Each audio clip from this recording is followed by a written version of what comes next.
I'm normally totally fine with being single, but today it is just really getting me down. I want to shout my abortion on Twitter, but I don't have anyone to make one with. Some call it a human life. Others, a clump of cells. Today I've learned it's more like a bundle of confetti. You rip it out and then celebrate. And just because I was born a man, I'm excluded from that joy.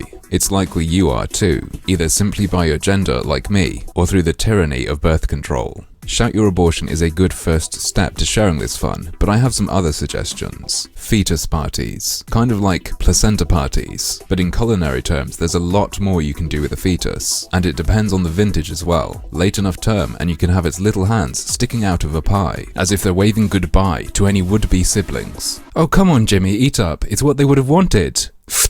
Here comes the vacuum. We could expand on people filming their own abortions and let people in to take selfies while you have one. Come on, none of this approach is morbid or off-putting. It just helps society talk about abortion and fight the stigma surrounding it. With the help of this hashtag, abortion may one day be seen as being just as trivial as blowing your nose. And just like you might see a stranger sniffling and offer them a tissue, hey, need a hand with that bump, could become a great new way to break the ice with pregnant women and also let them know up front that you are not ready for kids. Which is important, because if you're looking for a relationship in that situation, that detail is time sensitive. And as a bonus, you know where your first date's gonna be. The clinic. Some folks are worried about preg shaming, that some women may be peer pressured into having an abortion just to prove that their choice to bear a child is not a microaggression against women who have had abortions. But all I have to say to that is, would that really be such a bad thing? Even if your pregnancy is planned and you truly want a child, intent isn't magic and has no bearing on how others will interpret your bloated abdomen. Some might see your decision to start a family as suggesting that abortion is anything less than a beautiful, desirable life experience that should be chosen for any reason.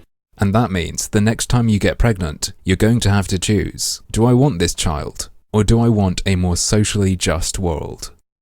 But, as usual, that's just another one of my harmful opinions. If you're watching this video on the day it went up, I'm currently running a Teespring campaign selling t-shirts with this design on it. There'll be a link in the description if you are interested.